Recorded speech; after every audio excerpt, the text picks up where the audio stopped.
We are amped. We are locked in. We are ready for this episode. We got all of the necessary accessories to be gaming boys with our gaming gear. We got 6 fistfuls of AA batteries. We got magnifying attachments at the ready. We got amplifying stereo upgrades switched on. We got link cables synchronized, cameras set to capture the whimsy, printers ready to immortalize the fun. We even got sonar and a sewing machine. We can do it all wherever the hell we please because it's so dang portable. Let's game on the go. Let's talk about the history of handheld gaming.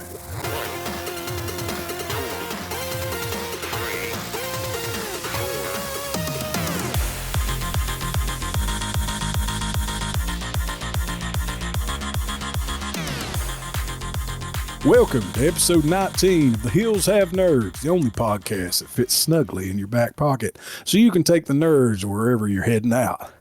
Feel that warmth back there? That's us. We're always with you. It's not just a fart. I'm one of your hosts, Josh. And as you've heard with me today is Aaron. Hello, everyone. And Lee. Hello. And today we're talking about the history of handheld gaming. Now, I know all of us here probably have a pretty hefty history with handhelds, right? Yeah, well, yeah. Before I got married. And actually, most of the time after I've been married. Oh, that's just sad. Whatever.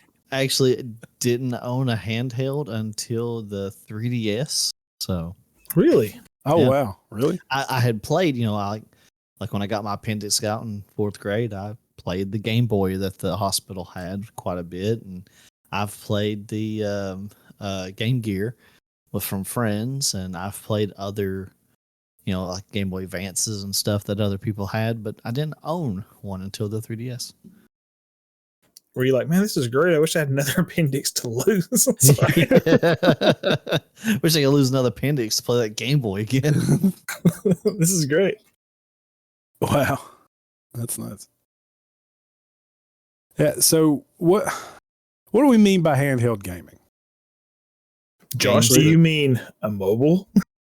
No, I actually don't. I genuinely don't. So we talked about this. We talked, so when we were coming up with ideas for the show, you out there in listener land, we talked about is mobile gaming, handheld gaming. Is that, what we want to include mobile phone gaming. And I think we all kind of came to the consensus that no, we're not gonna include that in this. That's gonna be its own separate episode down the line at some point, because there's a lot of other stuff that like delineates a mobile phone game, I think, from like a handheld gaming console or just like handheld gaming in general.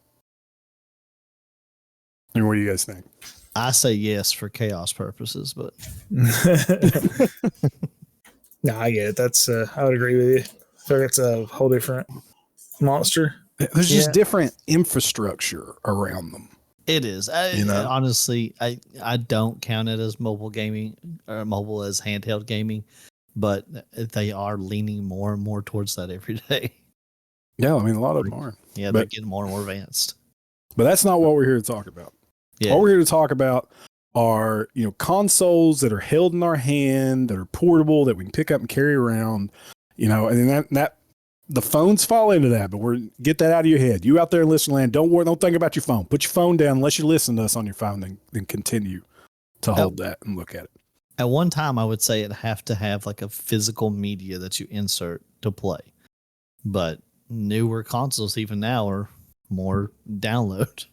Well, even that. So we've kind of come a little bit full circle. So if we go back to where we started, we look at some of the early, like all electronic handheld games, like the first iteration of that. And that brings us kind of into our first little bullet point of the show.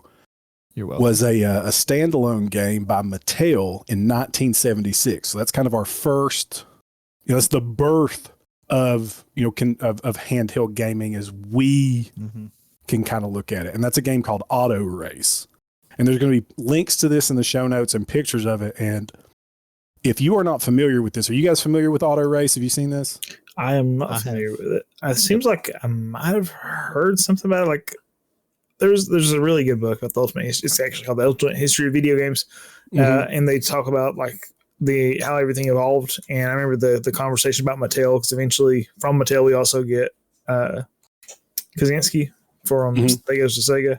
Seems like I remember a connection there. So I put a picture of it in the chat for here, and for you all listening, there will be pictures and links to this in the show notes, and you'll see pictures on the Facebook too and in the Discord. So there's a picture in the chat, and this was this kind of like gray block, and it had a little switch on the bottom right that had this little car on the bottom of it, and had a very small screen. Had this little screen that was kind of divided into 3 lines. And these lights would come down, and those are supposed to be the cars. And then your car was a light at the bottom. And you would just use the switch to move yourself to the left and to the right to dodge the cars coming in, and they would slowly get faster and faster and faster. It had a gear switch on it to change what gear you were in. I assume that made your car go faster. That's weirdly sophisticated. Right? Yeah. But that's the first one. And that was by George J. Close. I think Close is how you pronounce it. Klose. He's a product development engineer at Mattel, and he came up with the idea by repurposing a calculator to build that game. And he based it on like the auto racing games at the time that you'd find in like arcades, like the video game arcades. Yeah, there were a lot of those back in the day where it was just you had a car with oncoming traffic and you were dodging them. That's kind of like the original pole position and stuff, right? Yeah, that's actually what I was about to say. Yeah. Pole position was one I think of. I love pole position. Yeah, so that was the first one. And this, how much you guys think? I know you guys got the show notes in front of you, but if you haven't looked at it, how much you guys think that game cost at the time? This is, again, this little gray block. It's probably, I don't know, about 6 inches long, 6 by 3 inches. Yeah, it looks like something you'd find in a dollar bin now. Yeah. But back then, if I had a guess, Josh, I'm not gonna say. What you gonna guess? I'm gonna guess about $25. That's why Aaron, you beat it, Derek. I'm just happy you're looking at the show notes. That's all. Yeah, it was just $130 in today's money. Could you imagine if you tried to sell a single game on a handheld for $130 nowadays? Jeez. People would friggin' riot. Yeah. Oh, yeah. It's like, what? This game only has 300 hours of content. I'm not paying $70 for that. That is crazy. Like, when you think about it, like video games per price, like hour of entertainment per price point. And I know it's crazy, isn't it? You know, I'm a step away from Leon Trotsky anytime else, but like, that's a really good value for money. Video games are. So this paved the way for Mattel Football, which was like one of the big, like little handheld games with the LCD screens and That's stuff. The one I'm most familiar with. Yeah, and that one, I think it like sold out. It was huge. Like sold out. They couldn't keep it on shelves. It was crazy. So this was the first one. It was Auto Race in 1976. Now, the most popular one of these types, these standalone, just, you know, I'm buying this little handheld device and the game that's on it is the game that's on it, was a game by Parker Brothers, this little, I hesitate to call them consoles, but it was called Merlin the Electronic Wizard. Have you guys seen that one? Yeah, it looks like a little phone. Yeah, it looks like what you'd imagine like a spy phone to look like or something. A spy phone or Star Trek, the communicators. That's kind of what it looks like. Yeah, so I'm putting those in the chat. But yeah, so that is the Merlin. So the Merlin was this kind of red thing, and it had multiple games in it. So this was invented by a former NASA employee, his wife, and his brother-in-law. I don't remember his name, and I apologize for that. But it sold over 5 million units, and I tried to look to see how much Auto Race sold by comparison, because this was supposedly like one of the most popular of the time, if not the most popular. Did you say 5 million? Sold 5 million units. Good grief, dude! That's a significant game nowadays. Yeah. And like I said, I couldn't find how much Auto Race sold, how many units Auto Race sold. But it was popular. But this one was the quote unquote most popular for its time. And it had multiple games in it. So you can see like it has the like the lights on top of it. And I think each of those lights are buttons. So you can play like tic-tac-toe. And then there was one it called like Swords and Shields. That was essentially still tic-tac-toe. It had like a Guess Who thing. It had a bunch of different stuff on it. Tic-tac-toe is the only one I knew for sure it had. Yeah. It has a hit me button. I guess you can play blackjack on it. I have no idea how in the hell you interpret blackjack from that assembly of lights, but okay. It's like a side piece of paper that you had to follow or something. So you could play tic-tac-toe, okay, Music Machine, Echo, Blackjack 13, Magic Square, and Magic Square. What is this last one that's hidden behind an image? But how do you Mind Victor? I kind of want to get a hold of one of these things and see how those games worked. I mean, I had a lot of like little, dollar store football things. I think I had one that was like Jurassic Park, back when I was a kid. Yeah, the Tiger handheld electronics, right? Mm-hmm. God, those suck so bad. They were hard, dude. Some of them were hard, man. Yeah, oh man, I remember getting so many of those and just I don't even have nostalgia for them, dude. I'm just like, God, those are so bad. This thing was dog shit. I don't even want anything. I don't even remember it fondly.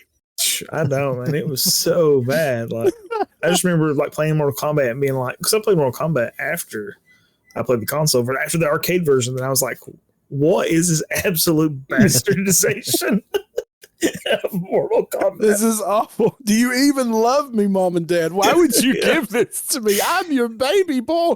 I knew we were poor, but come on, guys. Dude, we're getting back. We're figuring it out. This is where Lee's hatred of mobile phone games come from. They start from Tiger Electronics from his parents and just a horrible Christmas. I imagine it's like Christmas morning or it's dark. It's dark. It's night. Thunder's crashing outside. Little Lee's ripping into a present. And it's a Tiger Electronics. You can just see like his parents around him and like the zoomed in terrifying faces just laughing and laughing as he just looks terrified around. Jeez. I was like, Mommy, why didn't you buy me the arcade machine? Why do I have the gaming systems of the poors, mother? I loved those little games. Brian, are we trash? Yeah. Yeah, buddy. Yeah, we are. Yeah, I used to have a little tank game that I played all the time. I loved the crap out of that thing. Yeah, I had a Power Rangers one I really liked. Oh. It's so weird though. Like, I don't know. Maybe this is we need to unpack at some point. But it's like even when I had like, I've been into retro gaming basically forever. Like as soon as I got a Nintendo, I was like, this is great. Because that was my first real system. Then it was like, oh, check out Atari. So I just went back a system and was like, oh man, it's still cool. So I'd play even when I had like a PlayStation 1, it wasn't like, but Nintendo's old. I'd be like, cool man, let's play Nintendo, go back and play old stuff. It's like just had no fondness for those games.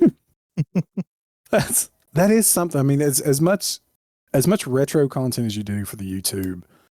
And go check out Pixel Bro Lee's YouTube channel. He's put out some awesome videos, by the way. I really loved like your yearly retro walkthrough you're doing. Those are cool. Like the best games in 1986, 1987, so on and so forth. Yeah. But as much of that content as you do, it's weird that you don't go back to this little like Tiger handheld system. Yeah, dude. Ugh. I like pinball games. They don't have to have electronics in them. Like, I like the old ones. I just don't like Tiger and electronics, man. Oh, that'd be a good episode. Do pinball. It would be a good one. But all right, let's move on a little bit. So we talked about those. We talked about like the self-contained handheld games, and I assume if people are our age, they know what we're talking about. And that's even something like you still get them. Like they even come in like Happy Meals and stuff. Oh yeah. Like you can get like those small little like self-contained handhelds, even contemporarily those get made. Right? Yes. Yeah. So, I mean, I think even if you're a little younger than us, you probably still have an idea of what we're talking about. Now, moving forward, they get a little more sophisticated. They start getting LCD screens. We're going to talk about the Game & Watch here shortly, and that's kind of the introduction of the LCD screen. Not necessarily the introduction, but it's kind of the quote unquote like perfection, like they did it right. But before that, when we talk about like handhelds as we know them today, when we think about handhelds today, we think about the Game Boy, Gameboy Advance, SP, all the Nintendo line, the Game Boys, the DS, the Switch, all that stuff. We think about the Game Gear, the PSP, that stuff, things that have interchangeable cartridges of some type, or in the PSP's case, you know, the optic discs. Right. Something where we have a centralized console, a portable console that we are swapping games out with. Right or wrong. That's what I think of when I think of handheld gaming today. Same. Oh yeah. Yeah. So the first one of those was by Milton Bradley, and it was called the Microvision. Yeah. And this came out just a year after old Merlin the Electronic Wizard. Oh no! Merlin the Electronic Wizard is the title. We're done for. Look at me. And so this came out in 1979. It had an itty bitty screen, man, little bitty screen. Teensy weensy. Teensy weensy. I got it on here somewhere. Let me see if I can find it. I don't know what that is. No, that's Pal World. That's not what I'm looking for. It's probably like an average size screen, Josh. Be fair about it. Some people prefer a smaller screen. Yeah, like it's convenient more than yeah. You know, look at that. This screen's huge. Larger screens hurt their eyes. I'm grabbing this image and I'm gonna throw it up there. And you guys, again, listening, there should be images attached in the show notes and in the Discord if you're interested in seeing what these looked like. But so this was the Microvision, and by Milton Bradley in 1979. It had 12 games with it. It had a small screen, and the games themselves had the CPUs in them. Yeah. Yeah, it didn't have the CPU. It had like a little dial on it. It had a couple little buttons. I mean, it's fairly hefty looking thing. It's kind of like this gray brick type thing. If you can see in the chat, I just posted a picture of it. It says, a new concept in electronic game systems, a handheld console with interchangeable cartridges, a wide variety of game cartridges available. See the back. Did you say that was Milton Bradley? Yeah, this is Milton. You can see the red and blue Milton Bradley logo in there. Yeah, I was wondering because at some point there's like a big lawsuit. I don't want to get straight too far, but there was a big lawsuit about interchangeable cartridges. Oh, really? I didn't know that. Nintendo paid out the butt for that, dude. Good. You know what? Good, Nintendo. I'm glad to see you take one on the chin. Yeah, they it was some lawyers. It might have been. I don't think Milton Bradley was out of business. Some company had gone out of business, and one of the companies had an employee who patented interchangeable cartridges. It might have been for consoles in particular. Well, this was the first one that had. This was the first handheld device with interchangeable consoles. I don't know if it was them. Do you think this had interchangeable cartridges before consoles? You think, or this was 1979? Were there consoles in 1979? I don't think we had consoles in 79, did we? Well, the Vader came out before then, right? Yeah. So, what I mean by the Vader is the old Atari, the black Atari or whatever. But I think so. But yeah, Nintendo got in big trouble for, these lawyers found it and they're like, man, we can make some money on that. And so they mentioned it to Sega, and Sega was like, yeah, we'll pay. No big deal. We'll pay you guys whatever you ask. So they asked like, I don't know, $300,000. No, it was like, it was the Fairchild Channel F. There we go. In 1976, Gerald Lawson co-invented the first interchangeable cartridges for a home video game console. Yeah, so that guy, some lawyers get a hold of that, and they were like, man, these people owe us money. And so they started, issuing some bills. And Nintendo doesn't pony up because Nintendo had won some cases. They won the Donkey Kong case against Universal, and they're like, we're unstoppable. And then they ended up paying, like, I think they didn't ask for that much. It was like 10 or 50 grand or something like that. And they ended up paying millions of dollars after they went to court and lost. I was like, good for them. Yeah, good for Nintendo. Again, good to see you take one on the chin 40 years ago. I'm sure the money has healed that wound since then. Yeah. Yeah. So back Crying to their money. Yeah, back to our the Microvision. So a small screen, and this thing again, it's like a brick, dude. Like it looks deceptive. If you Google image search it and just look at it there, it's like, oh, it's a little handheld thing. But like you holding it, like this thing's like twice the size of one of those TI-83 calculators. If you got like those 12 battery meat hands, then this is gonna make it look pretty small. Yeah, 12 battery meat hand. You guys don't know that joke. You'll get that joke at the end of the episode. Yeah, stick around. You'll love it. You'll love that joke about the 12 battery meat hands. It had so on the box, it has a wide. It advertises wide variety of games. It had 12 games. Hey, back in the day, that's a wide variety. Well, I mean, from 1 to 12 is pretty significant. That's 1,200% increase. It was moderately successful. They said so. It was sold for $50 a piece. Wow, $50 per unit. Sold 15 or made 15 million, I think, and it's through its run, made about $15 million. But apparently it had a ton of issues. Like the battery compartments were messed up. Like it had like an extra battery compartment on it for some reason, or putting the batteries in was an issue. Like if you put one of the batteries in wrong, the thing would explode. Oh dang! Or something, or like it would overheat. I don't think it would like blow up or it was a game in itself. but apparently had a lot of problems with screen rot because they didn't do really well at manufacturing the screens. Well, the LCD screen on it. I was trying to figure out how it changed games and stuff, and like it looks like the game face comes off. Yeah, the whole faceplate and everything comes off. So I imagine that screen would wear down real quick. Well, you had to. I don't know if it was this one or one we're going to talk about later. That you have to take the batteries out to change the games. Oh, jeez. Oh, wow, that's convenient. Yeah. How miserable! How dare I? This is what's led to Lee's hatred of mobile games. He has to take the batteries out. Good God, a whole other 3 minutes to change the game. At least that's Tiger Electronics sort of design. My hands are calloused like a dock worker's. I'm changing these games.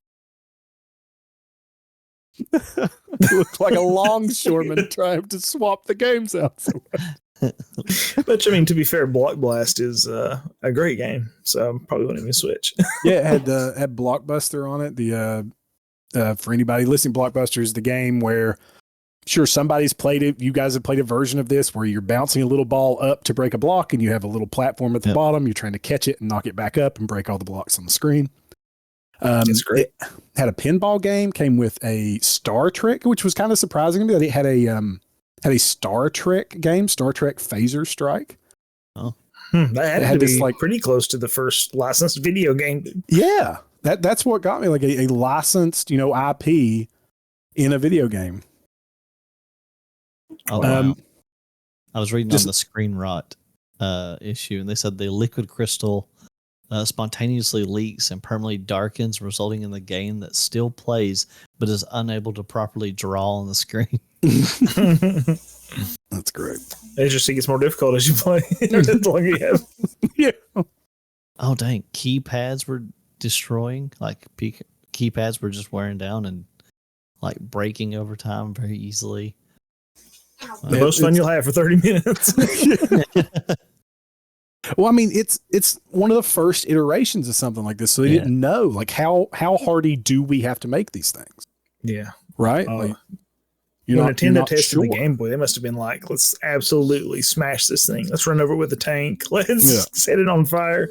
Well, speaking of when they were testing the Game Boy, they had a lot of research towards building the Game Boy because of our next little thing we're going to talk about, the Game & Watch. So now Nintendo has entered the fray for handheld gaming with the Game & Watch. So this was Nintendo's entrance into the handheld market. This was the first major worldwide success with a game console for Nintendo. It sold over 43 million units. And for anybody out there that doesn't know what the Game & Watch is, or was like me when I first played Smash Brothers. Oh, which Smash Bros did he show up in? Melee. Yep. Yeah. When I first played Smash Brothers Melee, and it was like, Mr. Game & Watch has entered the battle or entered the tournament or whatever the hell it says. I was like, who the F is Mr. Game & Watch? Like, I had no idea who this is. But Mr. Game & Watch was the little character that would be on the LCD display on these Game & Watch consoles. And these were standalone games, these weren't interchangeable cartridge games. No. So we go back to stuff like Mattel Football and that stuff, where these are just standalone little games. They had the LCD screen and they had dual functionality. That's why they're called the Game & Watch. Dual functionality. They were a video game and a watch. They were a game and a watch. Huh? Yeah. I thought, who knew? Well, I thought it was like you can game and watch something. Like, that's what I thought it meant. I had no idea they were like, it being a watch was a selling point for it. So these were developed by, and I'm going to slaughter this dude's name, and I apologize if you're dead. I apologize. Gunpei Yokoi? Gunpei Yokoi. There we go. There you go. Gunpei Yokoi. He was the head of Nintendo's R&D 1 at the time, so Research and Development 1 team at the time. And he supposedly thought of the idea of combining a video game or a game with an LCD watch, a digital watch, after seeing someone on the train to work just kind of tapping absently on a calculator to pass the time. Huh. That's the lore. I have an embarrassing story about tapping on a calculator. Ooh. I don't know if it's embarrassing, but like, okay. So I was in a statistics class a long time ago. So this has been, I don't know, I think it was like 19. So it's almost 20 years ago. And I was just sitting there, listening to the teacher go, and I had, my little calculator there, and I was just tapping on a button while I was listening to her say something. But I guess I had zoned out, something undiagnosed in me had taken over, and I just kind of like stone faced and zoned out, and I was just tapping that button, and all of a sudden I like felt eyes on me, and I kind of looked, and she was just staring at me. And I don't know how long she'd been staring at me for. I don't know how long I'd just been sitting there tapping that button. I looked on the screen. I had typed like 100 and some nines or whatever I was just tapping, but I guess it was making a loud friggin' noise. I was just sitting there tap, tap, tap, tap, tap, tap, tap, tap, tap. And she stopped class and was staring at me. And I looked up, made eye contact with her, and then she went back to teach. I'm like, yeah, all right. Kind of shitty, but okay. I did stuff like it all the time. You hit 1 + 1 ++++, and it just kept adding and adding. Yeah. And if I'd had a Game & Watch, that wouldn't have happened. See, Exactly. I should have had a Game & Watch. Should have got a Game & Watch. So the first game that Game & Watch that came out with the Game & Watch title was called Ball. And this featured the player using a juggler to juggle two balls with increasing speed. You kind of had to move him across the bottom of the screen and catch them. This is the Mr. Game & Watch, the little like black silhouette looking guy. Yeah, the juggler. It's one of his movesets from Smash. I think it's Smash Up, maybe. Yeah, I think it's his it's his up grab. You're right. I will take your all's word for it. You're like, actually, technically. Oh, this is this move when you hit control down, up, square, back, left, and right. Cody could confirm 100% if it. Oh, absolutely. Yeah. All right, Cody's it's out reference tonight. Sorry, what'd you say, Lee? No, I just go ahead. No, I was just telling you, if you're wondering where Cody is, it is currently negative hail degrees where we're at, and we're all battling to keep our pops from freezing off. Truth. Yay, cue banjo music here. That we're all trying to keep our water lines from bursting. And I think that's what Cody's battling right now. Send him your thoughts and prayers. That was such a joke. Little side quest here. I was sat all day working on getting this one pipe in the house to, warm enough to give us some cold water, weirdly enough. But I had stuck a heater back in it. I stuck a heater on the other side of the wall. I was taking a hairdryer to it. And I was like, you know what? Screw it. It can be frozen. And then I was sitting in here and, turned everything off. It was, it didn't really warm up outside and it just started working. I was like, oh, that's lovely. Good, great. Whatever. All you had to do was not dryly. Exactly. Yeah. Well, I don't even care now. That's when they come after you, man. That's what happens. You got to be nonchalant about it. Can't try too hard. If you try too hard, you end up. There's probably some kind of segue into the size of the screen there. I just can't do it right now. Yeah, so it had a decently sized screen, I think, for the little like handhelds at the time. It had a decent sized screen. Again, portable. It eventually, like, and here's the really cool thing about Game Watch that I didn't know, and you guys probably knew this, but I didn't, is that eventually Donkey Kong. So we all know Donkey Kong, and not like Donkey Kong Country, right? Like, this is the original Donkey Kong, Mario jumping up the scaffolding to, yeah. Eventually, they put that on a Game & Watch. And that, to make that work, because I guess all the other iterations of the Game & Watch didn't have up and down, they just had left and right. To make that work, they had to invent, because arcades had a joystick, they invented the D-pad. Oh, really? Wow. Yeah. Oh. That is where the D-pad came from, is that original Game & Watch iteration of Donkey Kong. They invented and debuted the D-pad, or directional pad, the up, left, right, down, the little plus sign on 90% of stuff we've all owned. The D-pad. That's where that came from. And what? And the one I'm looking here, it shows a clamshell, like a DS fold out. Yeah, and that's kind of that was the next point I have on the notes, is that there was even a multi-screen version of it that came out later on that was said to have inspired the Nintendo DS. That's really wild to hear about some of those. The D-pad blew me away, man. Yeah, that's interesting. I didn't know that's where the first D-pad is at. Yeah. Huh. From the Game & Watch Donkey Kong Country. Or Donkey Kong, not Donkey Kong Country. My bad. Not Donkey Kong. I literally said not Donkey Kong Country. I know video games. Just seeing if you guys know stuff. All right. Let's move on. So we're talking about generations. So we kind of touched on the first, second, and third generation of handheld. Through that, we had our Mattel, our Game & Watch, and our Milton Bradley Microvision. Those are kind of our first few generations of handheld gaming. And then we get into like our fourth generation consoles. And this is where they start looking a lot more like stuff we know now. Right? Yeah. This is where the big players come into the scene. So this is where we're fast forwarding to the late 80s with 1987. We get the Handy game, which became the Atari Lynx. So I don't know if you guys have read over this. You probably have.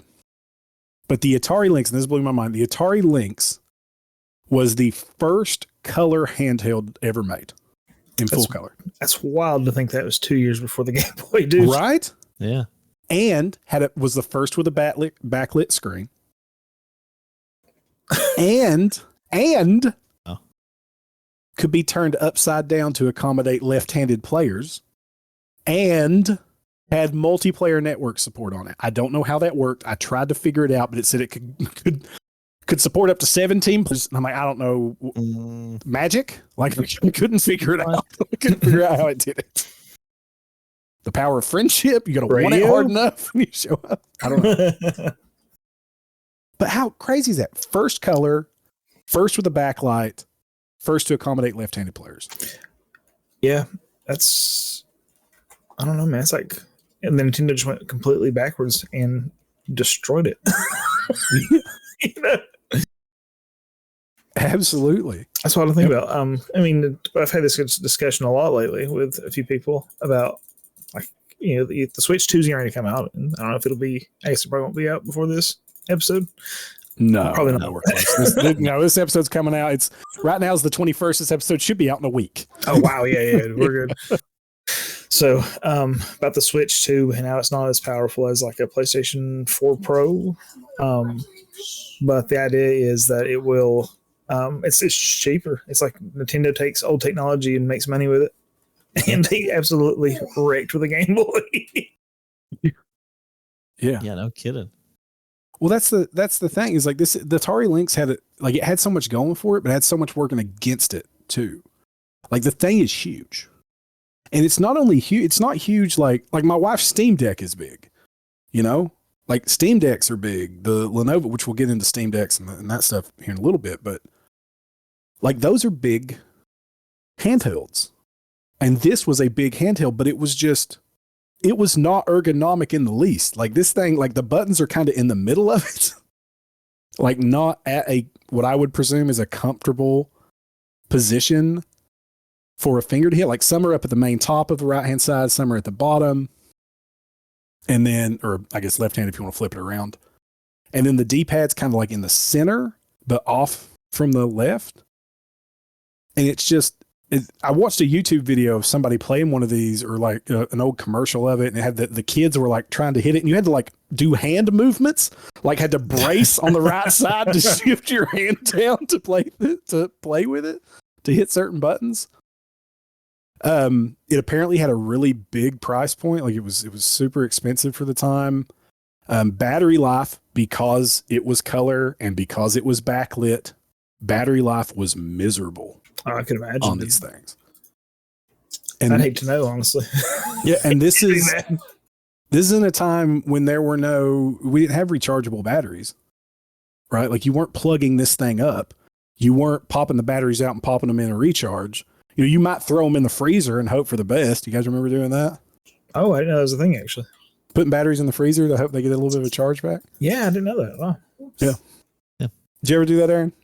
I have, yeah. Yeah. I know you can roll them in your hands, which is kind of neat. Yeah, but this was, Yeah. I mean, this thing would eat up batteries in like, I don't know, I think it was like 30, 45 minutes of play. It just tear through a battery. It's like buy this expensive game Yeah. and spend a fortune on batteries. Yeah, it had so much going for it. It was so innovative for its time. And it was just unyieldy, didn't have a decent game library, and bad battery life. I think bad battery life is a big deal. Yeah. Even then. Oh, yeah. For games. It's like, I want to take this to work or on a train or whatever. And if it doesn't last 30 minutes, like, well, what's the point, you know? Yeah. I'm glad it's backlit. I got to enjoy myself for the walk out to the car. All right, next in 1989, what do we got? The Game Boy. The Game Boy. Boy. The Game Boy. This is Nintendo's golden goose. The Game Boy. No. All right, so again, we get another familiar name. Came back, Gunpei Yokoi. He was also the developer for the NES. This guy was a cash cow. I know I'm going backwards. I was sitting here reading, trying to figure out how they were doing co-op. So the network system for the Linux. Okay. The network system was originally the Lynx. Sorry, was originally developed to run over infrared links. Oh wow! Codename Red Eye. It was changed. It was changed to a cable-based network system later, before the final release, as the infrared beam was too easily interrupted when players walked through the beam. They developed the first recordable 8-player co-op game, the only 8-player co-op game for the Lynx. It was called Todd's Adventure in Slime World. Ooh. That sounds like something I play, though, for real. Dude, I want to play Todd's Adventure in Slime World. Like, I want to get an Atari Lynx. That's our next Handheld Nerds live stream. We're playing Todd's Adventures in Slime World. Also, I mean, I haven't read the whole thing here, but by the sound of it, I don't think it started out with a backlight. In July 1991, they re-released the Lynx 2. It was a smaller, lighter version. Okay. And it actually had a backlight and better battery life and a sleeker look. And it had rubber grips on the sides. Okay. It looks, I mean, you look at the original Lynx, like it needed rubber grips. Like it needed a brace. Yeah. Like a neck strap. The 2 was a much better version. I'll post a picture of it.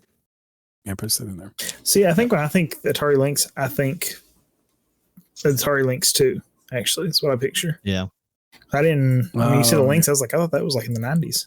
Yeah, no, hold on. This is the original. So the original one, and again, anybody listening, there's going to be pictures here of all of this in the show notes and in the Discord. But I couldn't put the pictures in the actual show notes I sent out to the guys. But yeah, so that was the original one we just posted. This kind of big gray. You see how the D-pad is like an inch away from the side of the thing, like an inch and a half. Like tiny child hands can't reach that. Yeah. Little Timmy can't get there without some type of maneuvering.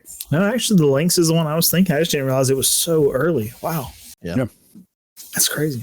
But okay, we can go back to the Game Boy. I just wanted to mention those. I was reading up on those real quick. Oh, you're good. So the Game Boy. Yeah. So Gunpei Yokoi, who made the Game & Watch and the Nintendo Entertainment System, we all know and love.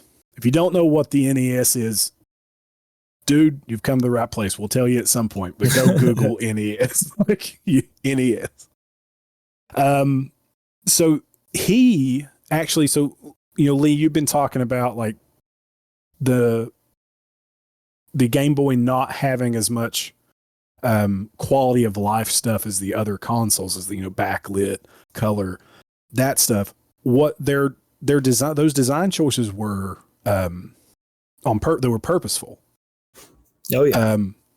So as to keep those costs down is what they were trying to do. They said they wanted good battery economy, they wanted low initial costs, and they felt like that was more important than the backlight and the high processing power and all of that, and the larger screens and stuff.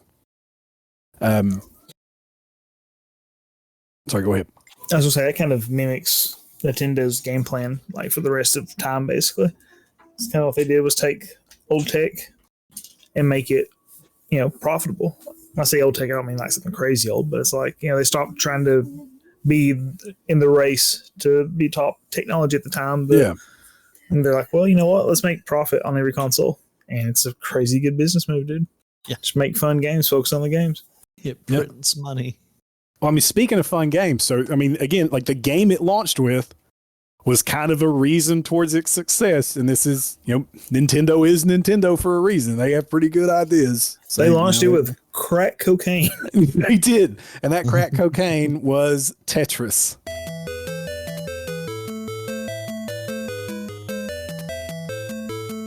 My goodness. It was packaged with the game, or with the console, with the Nintendo. You got Tetris. And they saw it at a trade show. They saw the game Tetris was shown off at a trade show, and they were like, yeah, that seems pretty good. We're going to buy that and package it with the Game Boy and send it out. It sold almost 118 million units. Oh, yeah. Like, unreal. Crazy. It was for a long time, dude. I recall that being one of the top selling games. I mean, it's still pretty high up there. But, it wasn't until much later, like around Minecraft, when it started going buck wild, that it became like not the highest selling game of all time. Yeah. I mean, it's just absolutely nuts. A beast of a game. So they actually apparently originally were going to use the CPU from the NES, but they couldn't get the resources to go straight into the Game Boy, and they were developing the Super Nintendo, so they were just like, we're going to go with a less stronger CPU. But yeah, it's huge. The Game Boy is a cultural phenomenon, right? I mean, that's where we get Pokemon from the Game Boy. Largest IP in the world, Pokemon. Originated on the Game Boy.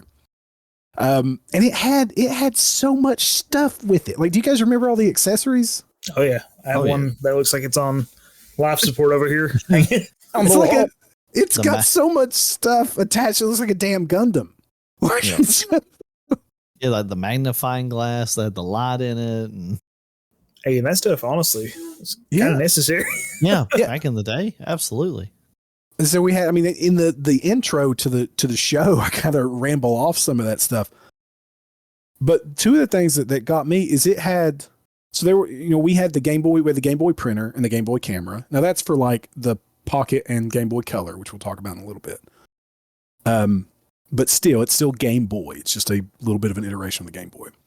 Had link cables. So you had your link cables. You had like stereo speakers you could set it into. You guys remember those? Yep, I got a set. Yeah. The speakers, you had the big magnifying glass with a light on it that would go over. Yep, got that too. You had a sewing machine? Yeah, I think expensive actually. Yeah. It is now. Like it was the tech for the sewing machine was on a cartridge. I don't know anything about it. Tell us about the sewing machine. Well, I don't know a whole lot about it, but I still remember seeing the cartridge several times over the years. And I think last I looked, Nathan had one at our friendly local game store, had a cartridge for sale. And go ahead. Sorry. Did it link to it? Do you know anything? But you might know more about than I do, Aaron. I just know that it was the sewing machine and had the cartridge that with the software was on. It would actually, you had different designs that you could put together. I actually follow another store down in Owensboro called Secret Castle, I think. Shout out to Secret Castle in Owensboro, if any of you listen. And they actually had one, and they do video. They used to do like silly videos all the time that I watch. It's the only reason I know them. And they actually had one, and they tried it out because they actually had the sewing machine with the adapter and everything, and played around. And they just, you could design, like they had pre-rendered designs that you could put together, and it would actually sew it out for you, just like a Game Boy printer, except it was a sewing machine.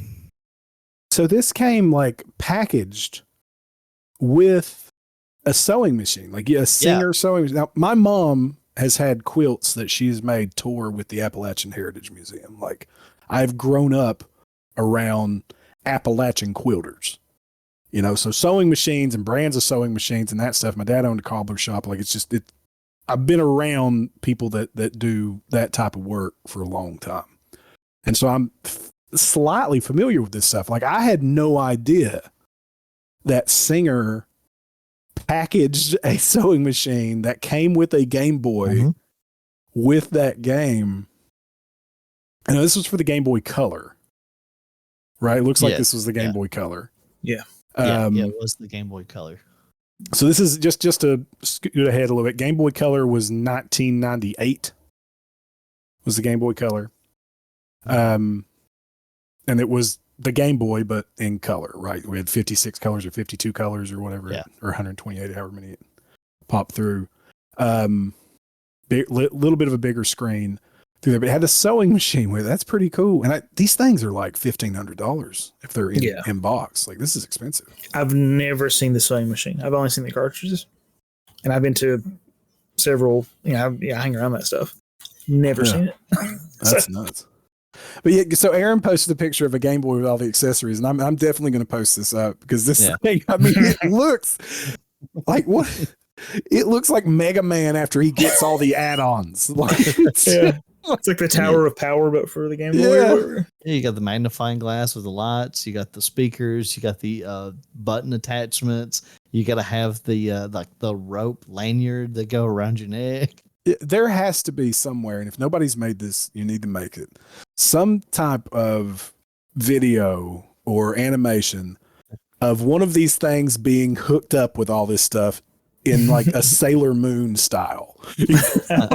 Powering up. And just, I think Voltron, like it just. Yeah. That's what it looks like. Voltron. That's what I was. God, why couldn't I think of Voltron? I said Gundam early. Yeah, it looks like Voltron, like Power Rangers Zord coming together to form the Megazord. Yeah, it's this thing. Next time you pop in Stream, man, I'll show you mine. Yeah, I would like to the look Handy at. Boy's the one we're looking at, right? I guess. I don't know what. Yeah, the Handy Boy that Aaron's got posted here with 2 big stereo buttons on it. Like this thing looks like you could drive it like a car. It's not light either, dude. It's heavy. It is ready for takeoff. Yeah. And the way it works, massive. like you gotta wonder too. It's like, well, how do the speakers power themselves? There's a thing that slides into the back under the batteries that you just stick in there, just like a raw sheet of metal that you stick in there against the batteries. So it absolutely eats batteries, dude. Let's say. But yeah, so this is the Game Boy, just phenomenal. And then one last thing, we mentioned the sewing machine, but the weirdest thing, like sewing machine I can get, there was Game Boy Sonar. Game Boy Sonar. Like I said an F word, but I don't know any other way. It was a fucking fish finder attached to the Game Boy that you would go fish with. Not like a fishing game.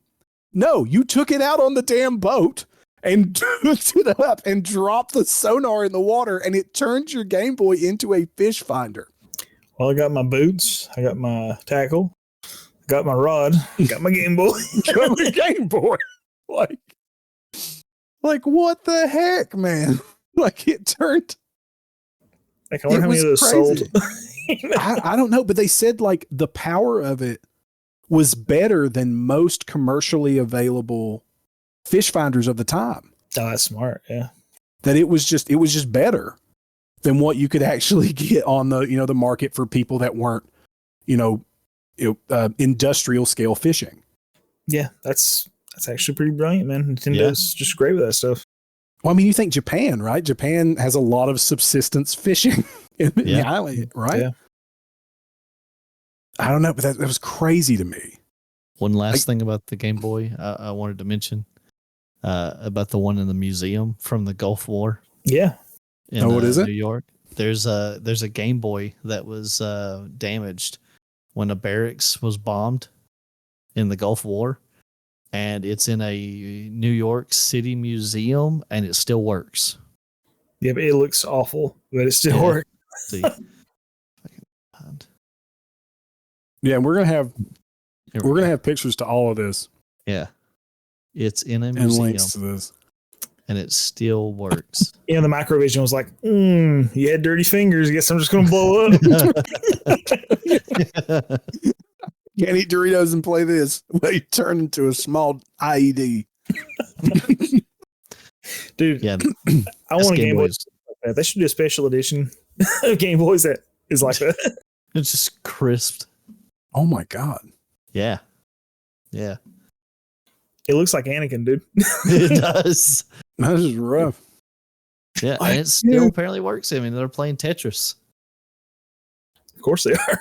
Yeah. Of course they're playing Tetris. Oh yeah. That's probably what happened, dude. They're like, we're being bombed. Like, yeah, but hold on, I've almost got a Tetris.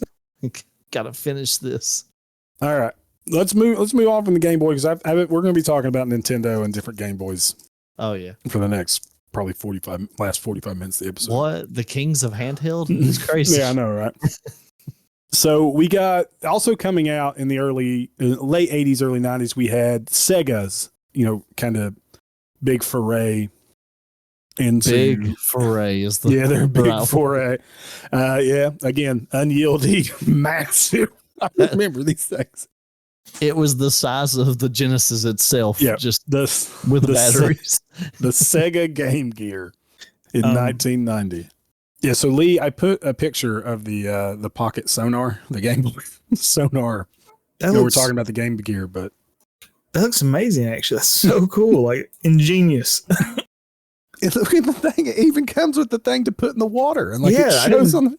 That's not what I pictured. That's so smart. I mean, I'd heard of the sewing machine and the printer, but I'd never heard the sonar. It's genius. Yep. I imagine that's what has happened with like so many. What were those things people used to use to drive around? Were they like the big brand name Cars? No, the directions. I think that would give you directions. GPS. Yeah, but there's like a TomTom. TomTom, dude. There Tom we go. got murdered by cell phones. Yeah. Oh yeah. It's like when you have more, when the technology is just cheaper than the the piece that you're trying to sell or whatever. It's Yeah. like, well, sucks, bro. Now the cars come equipped with it, so. No, we're gonna get the GPS with the Nintendo Switch. Just put your Switch up in the front of your car, and it's gonna tell you where to go. It's gonna happen. Oh yeah. Okay, but anyway, so the Sega Game Gear. So we were talking about the Game Gear. This was Sega's giant answer to the Game Boy. This massive brick of a game. I remember when the Steam Decks first started being shown, and that's what they reminded me of. Mm-hmm. Was the Game Gear. When I first saw a Steam Deck, this was backlit, and of course, as backlit things in the late 80s, early 90s, it had horrible battery life, but it had Sega's games. It had Sonic. It had Mortal Kombat on it. I think it had Mortal Kombat on it. Right. Oh yes, yeah, it had Mortal Kombat. I'm sorry, I was doing some math about the batteries. Very good. It had Sega's game library on there, so it gave it more lasting power against Nintendo than like the Atari Lynx had and all that. Did either of you guys have a Game Gear? Oh yeah, still have no. I bought it, or my parents.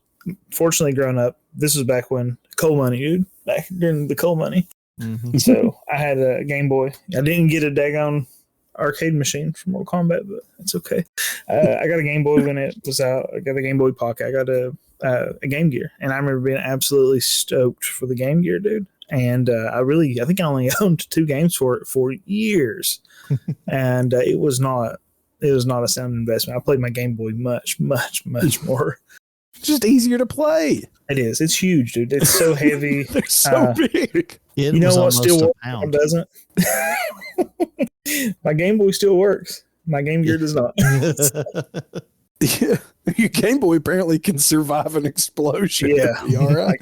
Pretty sure you could take a bullet. Be 6 cockroaches playing Tetris at the end of the world on a Game Boy. Yeah. So I was doing some math on it, dude. Because the big sticking point for the Game Gear, you guys know what it is, right? What? It's the batteries. Like it took 6 AA batteries to power that beast. So I was looking it up. I didn't realize batteries were so cheap in 1990, but apparently they were about 30 cents a piece for a AA battery. But still, that's $1.80 for a round of batteries that would last 3 to 5 hours in the Game Gear. So, holy crap! Yeah, you think about that, man. Like that starts adding up.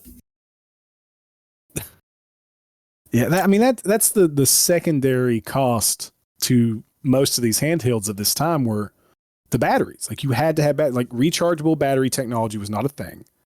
You couldn't plug it and charge it like you can now. And I think that's what's lost a lot on my old man's coming out. What's lost a lot in contemporary gaming is the secondary resources you're having to pour into your handheld gaming and your handheld consoles back there. Like, I don't know how many times, and I remember seeing that red light come on my Game Boy Color and being like, oh God, I gotta go get some batteries. I'm right at the Elite Four. I gotta go get some batteries. I gotta do something. Mom, do we have any batteries? No, we're out. Gotta save now. Yeah. Like, well, can we go to the store and get some? No, we can't go get any right now. Well, I'm going to be the champion. I need to be the champion. You're interfering with this. Well, my next step is like, well, what kind of batteries does the TV remote use? Yeah. Oh, yeah. Everything in the house, anything that had double A's was just barren. Yeah, just robbed. At some point. Yeah. Just robbing graves, man. My dad would get livid about that, dude. I mean, he would lose his mind to the point that he started like taping the controller to make it so yep. Oh, or if God forbid, I know I had a Game Boy Color that I lost the back cover to, or the battery cover. Oh my God, yeah. Speaking of putting tape over things. Yep. Oh yeah, I had to put tape on it to make sure the batteries wouldn't fall out. So if I'm not mistaken, I need to look this up real quick. Well, I'm gonna say it without even looking it up first. But I'm pretty sure there's a rechargeable pack for the Game Gear, but it was huge, as I recall, and extremely heavy, and it got really, really hot. This is a fire hazard. It will make your leisure time better. So, Lee, That's did you good. have the Game Gear with the TV tuner? I did not actually. I always wanted one, but I always heard too that it would be hard to pick up any kind of reception. Oh, Okay, really? so I was wrong. I was thinking for some reason I remember the battery pack on the Game Gear being something that you held, but it was actually like a, No. It's like a I don't know It a tube. attached. Yeah, a tube that plugs up to it. Yeah. So You got a picture you can like let's see. I can. you can just copy and paste it in the chat. That's that's so good. All right, but moving on. So just move on from pooping on the Game Gear. We're gonna move into the 5th gen. So we just talked about 4th gen. We're moving to 5th gen, and what that looks like a marital aid. What is that? A personal Yeah. massager? This is sick. Nintendo's got the sonar. Well, we got the personal massager. That's what the Hook up to Microvision Sega. wishes it could be. So, just a tidbit for the Game Gear. They had planned for a second Game Gear. It was going to be a 16-bit for the 5th generation, but ended up canceling it for the Genesis Nomad, which we'll talk about later. Do you remember the name for it, or does it say a name for it? It doesn't. It just says plans for a successor. Okay, because they make all kinds of wild names. I didn't know if I'd ever heard that one. So Yeah. And So go ahead, they Aaron, were I'm sorry. they were still supporting the Game Gear during the Nomad's life, and they supported it all the way until 1997. And Yes. they quoted, where was it, that we believe two can coexist. The two can coexist. That's what they said. well, So that let's- was huge. We can talk about that later. I'm sorry. Yeah. No, we're going to talk about it right now. Like that's a very good segue. That's what I was going to say. Is let's move into our 5th gen. So this is mid 90s to mid 2000s. Mhm. We're looking at 1995, and this is the earliest 5th gen one we were going to talk about. So the Sega Nomad. This is a perfect segue. I know you inadvertently perfectly segued into that. So the Sega Nomad. So the Nomad was released October 1995 in North America only. Only came out in North America. I didn't realize that. Oh yeah. Oh. Yeah, only in North America. It came out, had an existing library of more than 500 Genesis games. I think you could play. Could you play the Genesis games on it? Yeah. It was just Yeah. like you could Yeah. fit a Genesis cartridge into it, and it actually could plug up to a TV, so you could use it like a portable Genesis. Yeah. Yeah. It was And- just No, you're good. a portable Genesis. I was going to say. Yeah, and they said so. The head of Sega of America's research and development was Joe Miller, and according to him, like Aaron said, this Nomad was not meant to be the Game Gear's replacement.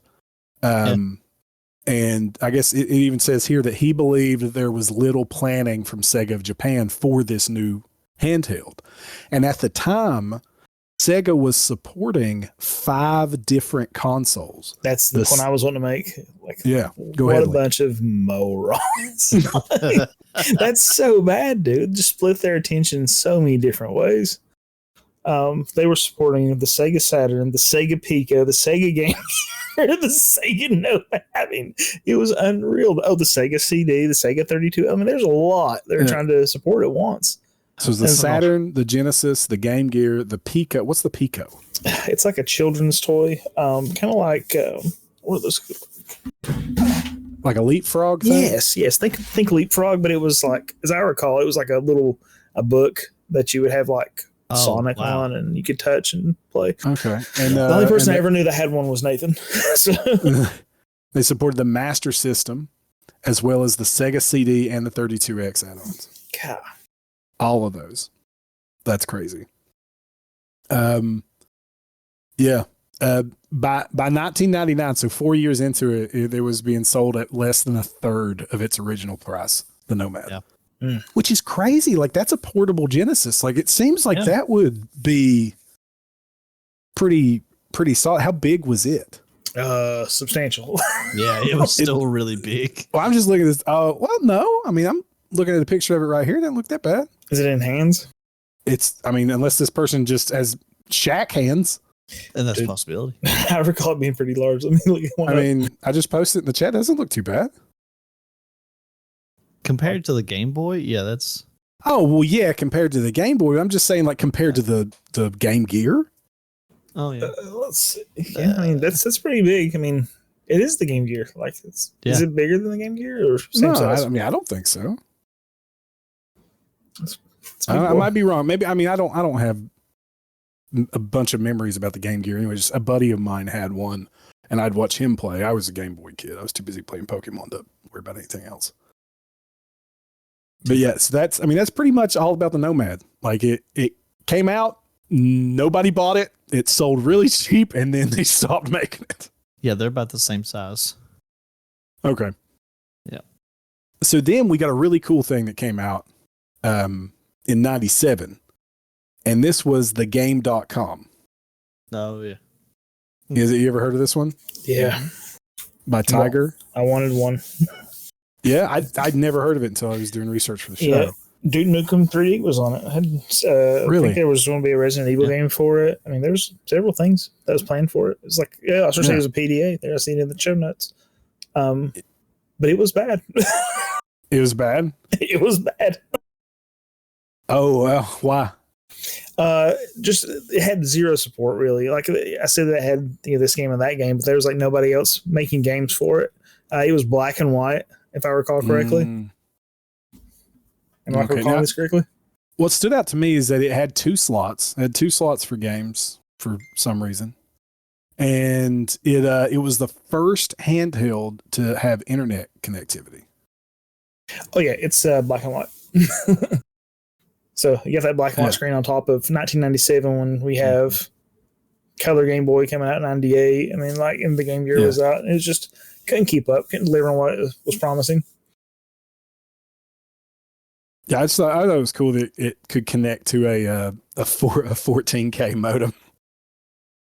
Yeah, I don't even remember what the modem was for. Like maybe email? Resident Evil Online. It had the PDA, right? So you do, I'd say email. You could do email. I'm looking at it right now. I see email.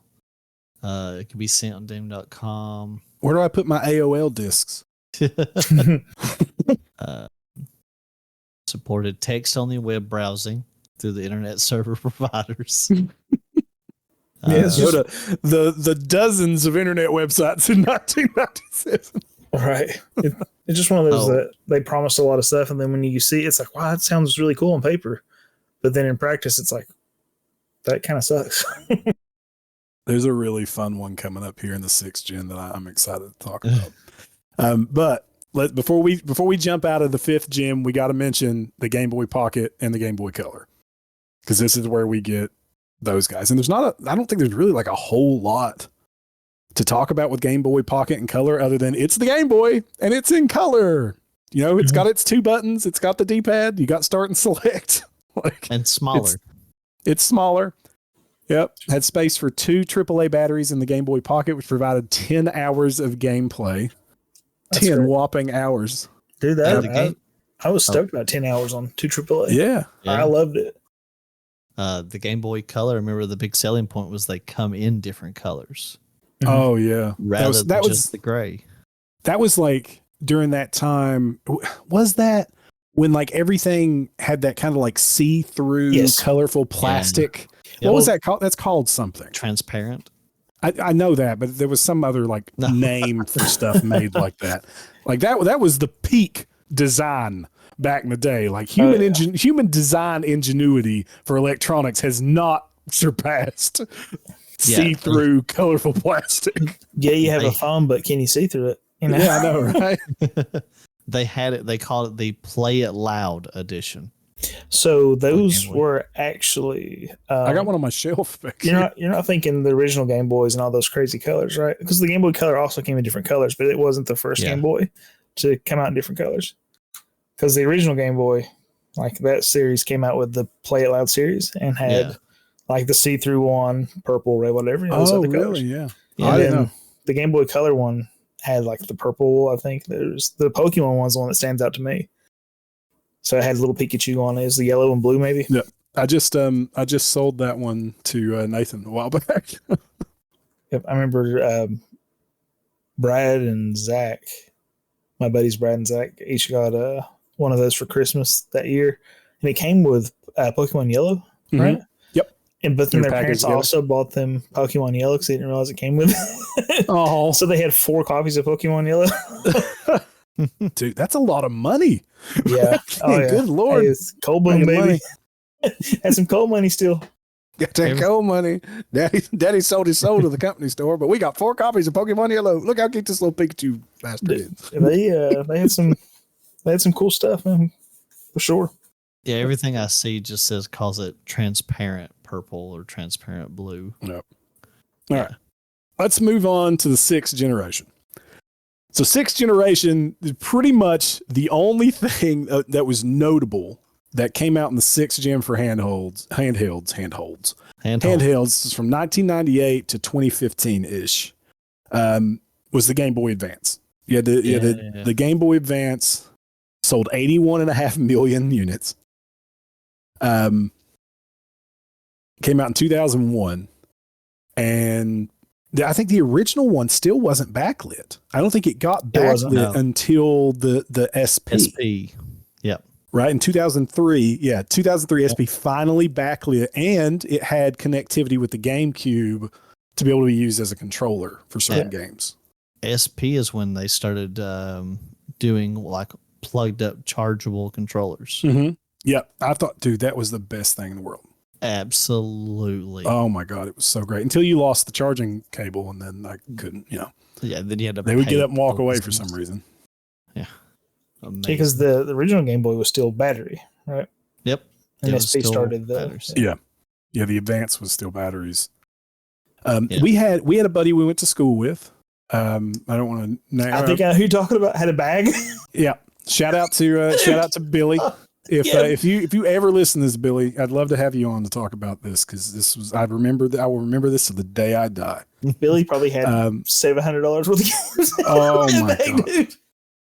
He had retrofitted his GBA, his Game Boy Advance, to be backlit. Yeah. He had taken, what was it? Was it an SP backlight? He'd taken something out of it, if you guys remember, and had made his original GBA backlit. Yeah. And I just thought that was the coolest thing in the world. Yeah. I remember that, actually. Yeah. It was so neat. I hope he's doing all right. I haven't heard from him in a while. He might be dead. Mm-hmm. Yeah, I haven't heard from him in a long time either. Last time I saw him, he was working at Quiznos and still had that bag of Game Boy Advance games, dude. Yeah. It's the last time I've seen him as well.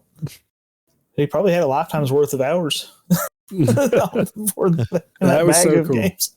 Reach out to Billy if you hear this, or anybody knows Billy. Tell him we miss him. Let him talk about retrofit and stuff. A couple of things. Let me back up just a second. Something I thought was neat with the Game Boy Color was that it was actually up to the point that you could basically put anything that was on the NES on the Game Boy Color, because it wasn't like that with the original Game Boy. Like the original Game Boy could not support everything that was on the NES. It just wasn't powerful enough. Okay. The Game Boy Color was, though, so you could see stuff like. I remember a big selling point for the Game Boy Color was the Mario, like the original Mario game, is Super Mario Brothers Deluxe. That's what they called it for the Game Boy Color, but it was the original Super Mario Brothers with a few extra things added in with color. And then with the Game Boy Advance, you got to see Super Nintendo games. Basically, anything that was on Super Nintendo could be put on the Game Boy Advance. Yeah, and with stipulations, of course. Somebody might be out there going, "Oh, what about Super Mario RPG?" Yeah, that's probably not going to work on it. Sorry. I had I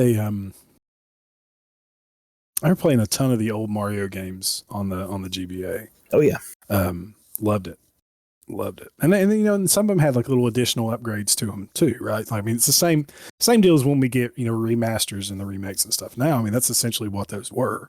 Yeah, see, I think of the Game Boy Advance as like kind of like a Super Nintendo Plus in a way.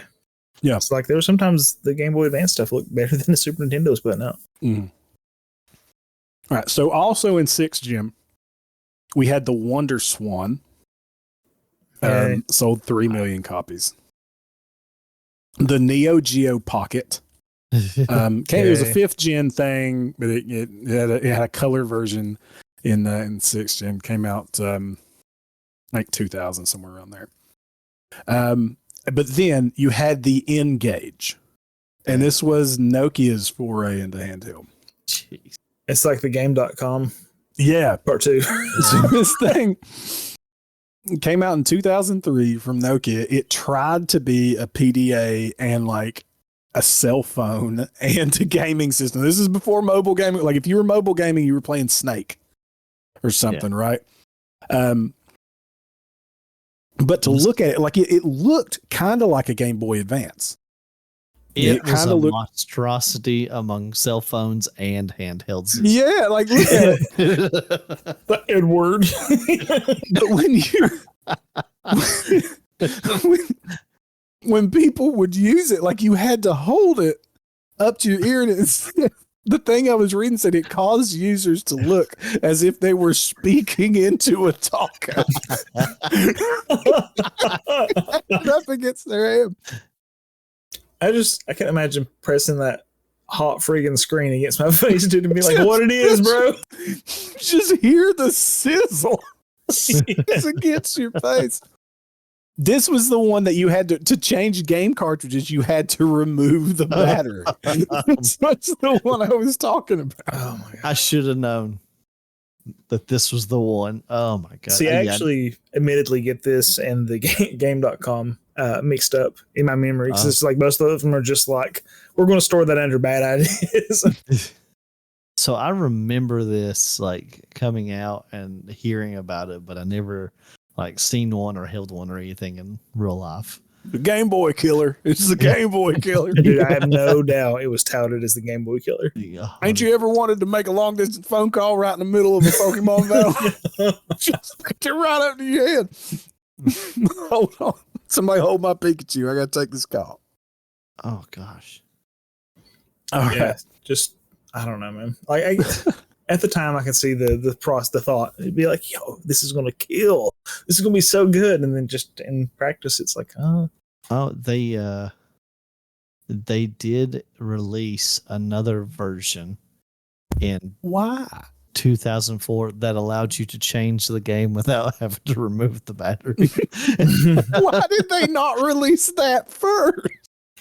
You know what? People aren't going to mind taking this damn thing apart to change the game. Yeah. It was called the QD. Oh my God. The N-Gage QD, where it had a little slot in the bottom to change the games. So you said, we said game.com, the Wonder Swan, the Neo Geo Pocket, and the Nokia N-Gage, right? Yeah. I'm fairly confident I have access to every game in that library on, this thing that's illegal down here. And I've never had a desire to play any game from any of those systems. I've never been like, shoot, boys, here we go. Let's crack open some games on the Wonder Swan. Wonder Swan. It's just like, no. Why would you choose that? Mom, Dad, I'm going over to Lee's. He just got a Wonder Swan. All right, be back before dark. My dad'd be like, what's this world coming to? That boy ain't right. We shouldn't let him watch Sailor Moon. Where did we go wrong? He's wanting a Wonder Swan. I told you Sailor Moon was going to rot him. Told you not to let him wear high heels when he was 5. He's out here freaking out over a Wonder Swan. God. Jeez. The Wonder Swan. Lord. All the kids are going wild over the Wonder Swan. What the hell does the Wonder Swan look like? Hold on, I gotta look at this. It was apparently didn't look that bad. Much more popular in Japan. Oh, it's got the see-through plastic. Why did this take the world by storm? Oh, the Game Boy killer. It never came out in the U.S. No, really. I was thinking that it was more popular over there. It makes sense now since it never came out here. Yeah, it's got 2 D-pads on it. 2 D-pads. Yeah. I don't. Why? Why not? Yeah. During its lifespan, no variation of the Wonder Swan was released outside of Japan. Okay, that makes sense now. All right, here's the Wonder Swan. And again, you guys are gonna have pictures of this all over. That's it. I mean, it looks kind of like Game Boy games, really. Yeah. Game Boy Advance. That doesn't look that bad. Say for the 2 like Siamese twin circus freak D-pads it's got going on for some reason. It's like the N64 controller. I don't know how I play this without 3 arms. It's actually weird that you haven't wanted to play a game for the WonderSwan League because it says the WonderSwan is playable both vertically and horizontally. That's why it's got 2 D-pads. Playable both vertically and horizontally. That's actually clever. It's a game and features a unique library of games, including numerous first-party titles based on anime properties, as well as a significant third-party support from developers such as Squaresoft, Namco, Capcom, and Banpresto. I just saw I'm going through these pictures here. I saw a re-release. It looked like an updated graphics for Final Fantasy 1, which looks pretty cool. Yeah. I guess it's the Japanese part that kind of kills me on the RPGs. I guess there's no like English ports for those. There's exclusive Digimon titles on this and Gundam titles. Ooh, yeah. This Final Fantasy 1 looks really nice on it, actually. Oh, hey, dude, Gunpei Yoko. This is he made this. Wow.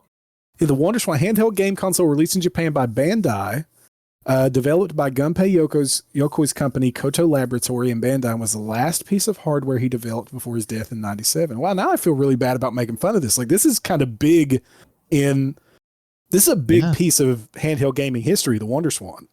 If this was Yokoi's last piece he made before passing away, and he was, he's responsible for Game & Watch NES, the Game Boy. And I feel really bad for giving this so much. That guy's kind of a legend. I feel bad about that too. We apologize. We're eating crow here. We should not have talked so much crap about the WonderSwan. Didn't do our research as good as I should have when I was looking at it. I was taken aback when you said it completely played vertical or horizontal. I was like, and I explained the extra D-pad. I was like, you know what? I'm sorry. That's awesome. I'm going to pull up that illegal box and start looking at some games right now. Yeah, Lee's next retro stream. He's going to beat a game you're beating 20 games this year, right? Beat a game that's only for the WonderSwan. One of them is only for the WonderSwan. Then we'll move to the N-Gage. Yeah. On Lee's stream, if you follow Lee on Twitch, which you should watch him play retro games and watch him do stuff. He's going to be beating 20 games this year. That's his goal. I'm up to 4, by the way. Oh, he's already beat 4 in 1 month. Well, you're going to blast it away. He's going to beat 50 games this year. That's his goal. Jeez. And one of them is going to be from the WonderSwan. I heard Lee's going to beat 100 games this year. 100 games. That's what he said here on the podcast. Yeah. All right, let's move on real quick because we only got a couple more things to talk about. We're closing in on the 90-minute mark. So moving on to the 7th gen. This is where we hit the Nintendo DS. 2004, Nintendo DS, second best-selling game console of all time.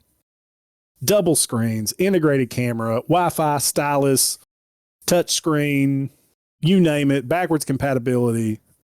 Nintendo DS, pinnacle of human ingenuity. Yeah. Yeah, with that second screen, the stylus, you could appeal. It was kind of like the Wii. You could appeal to a younger market that just, wanted to doodle and be able to just touch things to play a game. So it became a shovelware. It had some really good games on it, but it also had a lot of shovelware for a younger market. So they could just, making money, baby. Dude, now, when you say shovelware, what do you mean by shovelware? Like, explain that for people that may not be familiar with the term shovelware. Shovelware was usually a quick gimmick game that a company put out just to make a buck, and they're usually silly, like kids games most of the time. Low quality. Yeah. We talked about shovelware versus vaporware in our What the Hell is Pow World nerd out. Yeah. Oh yeah, a little bit. But yeah, I just wanted to reiterate on that because some people may not be familiar with the term shovelware. Yeah. Yeah, that's a big one. It's a sign of a healthy system, that's for sure. Yeah. It's a sign of a successful system. Yeah. No. When people just want to put a game out just to make money on your system, you're doing something right. No. Atari Lynx had Eye of the Beholder, Alien versus Predator. Boys, I'm eating a lot of crow. I want to try some of this stuff. Atari Lynx had an AVP game. Yeah, and holy crap! Pretty impressive looking, honestly. That's why it's great to be a nerd, guys. We can crap on some things, but we got to be man enough to go back and go, okay, that looks pretty cool. You know what? Good. Todd's Adventure in Slime World looks good. Todd's Adventure. We're going to play Todd's Adventure in Slime World at some point. That's good. We're man enough to say when we were wrong. Some of these are looking good. The N-Gage is not. We are not. I will never go back on saying the N-Gage was a piece of garbage. Yeah, it's not even listed in this illegal box, dude. I don't even have it. I thought I had this stuff. The Lynx. So I don't. We weren't crapping on Lynx. It was just big, right? The Wonder Swan. We were making some pretty impressive. Yeah. So the Nintendo DS sold 154 million copies. Oof. That's a lot. Yeah. Go ahead. Sorry. I have a point I want to make at some point. Go for it. So, Hiroshi Yamauchi, the president of Nintendo, was former president of Nintendo. Like, he was president forever. President of Nintendo of Japan. He hardly ever actually dealt with any kind of design choices or anything like that in the games. He's just a good businessman, right? But when the DS came out, they were kicking around some ideas or whatever. He was like, 2 screens. They're like, what are you talking about? He's like, 2 screens. That's like, he just kept preaching that concept of 2 screens. And then they started messing around with them. They're like, this is absolutely brilliant. He's like, yes, I told you, 2 screens. Well, that was like the only thing he ever he contributed to, like, design wise. I'm gonna guess he had one of the old Game & Watch systems with the double screens on. Well, that was. I think I remember hearing about the clamshell being part of that too. Mm-hmm. Yeah, that old Game & Watch system had the clamshell. I just imagine this like roaring, like little meeting spot, and everybody's just yelling, "Oh, we gotta find a spot!" And he's just sitting in the corner. He's like, 2 screens. Yeah, that's quiet and loose. My understanding is that's about how it went. Because actually, I wanted to do a video about that at some point. So I think it's just super interesting. Yeah, that's really, really cool. All right, but yeah, the Nintendo DS. I mean, there's not really. I mean, what can you say about the Nintendo? How did you guys feel about it when you first got your hands on the Nintendo DS? It was. I thought it was awesome. It was a really inventive handheld system, and it was awesome. The original DS was a little big, but I mean, it had 2 screens, so it wasn't a big deal. The hinges were pretty flimsy. Yeah, like they broke a lot. That's why we'll get into it later when they come to 3DS. You know, that's why they did the 2DS as a solid piece, is because the kids were breaking the hinges so quickly. Yeah, it made it more durable. Yeah, I my like shoulder buttons. Yeah, on mine took a beating. Oh, and it's just sorry, go ahead. No, go ahead. Sorry.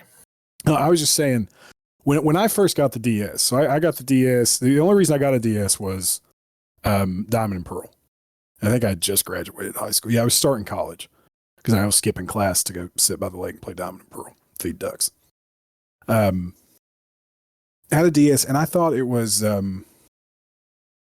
don't know, man. Like, I just thought it was kind of gimmicky. Yeah. Like, I wasn't the biggest fan of the bottom screen. I was like, why can't it just be up top? Like, you know, I was kind of old man yells at cloud about it. Yeah. And then it started growing on me. And then like Pokemon Ranger came out, and that was gimmicky as hell, but it was fun, you know, using the stylus to draw on there and fling the Beyblades to catch the Pokemon or whatever you had to do.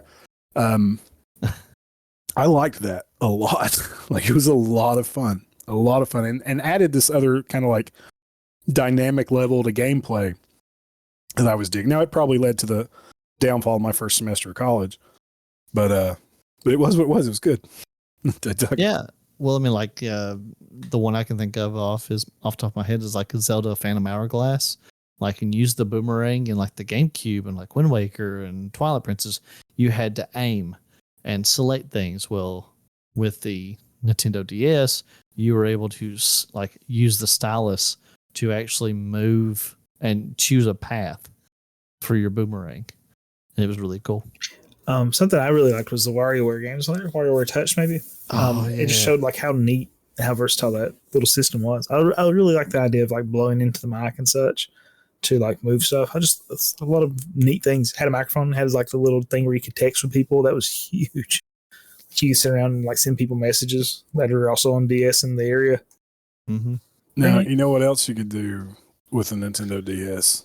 Draw pictures with Pokemon when Chatot came out.